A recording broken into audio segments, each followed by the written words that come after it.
Sa ibang balita, sinampahan na sa Ombudsman ang Bureau of Fire Protection Chief na si Jesus Fernandez matapos ang umano'y mga korupsyon na kinasasangkutan niya sa loob ng BFP.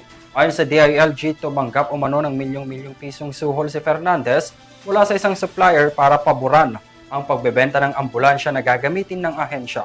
Narito ang aking report. Ang kapuro na mukha eh. Baka masugto ko eh.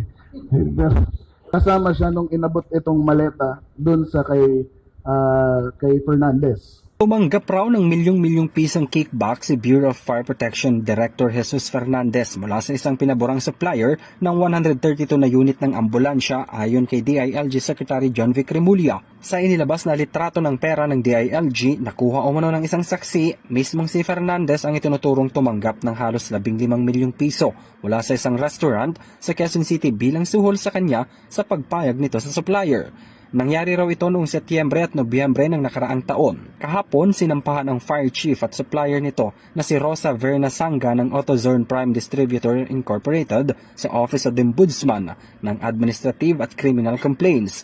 Inirekomenda na rin na tanggalin kaagad sa pwesto si Fernandez para bigyang daan ang isinasagawang investigasyon laban sa kanya at hinihintay na lang ang desisyon ng Office of the President na siyang appointing authority at ombudsman. And this supplier in particular convinced this automotive company to authorize them to bid for the procurement of the 132 units of ambulances. So in all, we are confident that the information we have gathered is sufficient to charge Mr. Fernandez for administrative and criminal cases. And to this Dokumentado rin umano mula sa pag-withdraw hanggang sa pag-abot ng pera kay Fernandez ang mga tinanggap nitong suhol mula sa supplier na pinakburan niya. Nakita niya nung inabot, nakita rin niya na si Fernandez umalis, bit-bit na yung maleta at saka yung bag. So she was there to see everything. Kasama siya nung inabot itong maleta dun sa kay Fernandez. Ayon naman kay Remulla, nasa unang bahagi pa lang daw ito ng case build-up nila laban sa mga sangkot sa malawakang korupsyon sa loob ng BFP at nakatakdang bumuo ng task force na tututok para tukuyin ang lahat ng anomalya sa loob ng ahensya. Hindi rin ito nakapagpigil ng tanungin ng media kung pumapasok pa ang fire chief, gayong patong-patong ang reklamo ng korupsyon sa ilalim ng kanyang liderato. Hayop ang kapal na mukha nitong taon to. Ang kapuro na mukha eh.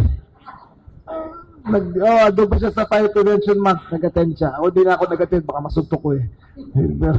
Base sa investigasyon, lantaran na ang ginagawang pagtanggap ng suhol ng ilang opisyalis ng BFP, partikular na ang kaso kay Fernandez dahil hindi na ito gumagamit ng bagman para tumanggap ng pera. Bukod kay Fernandez, nakatakda rin kasuhan ang lahat ng sangkot sa Bids and Awards Committee kung saan kontrolado raw ito umano ni Fernandez.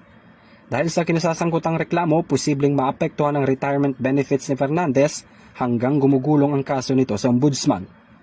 Para sa EuroTV News, ako si Henry V. Nicolas, sumasaludo sa bawat Pilipino.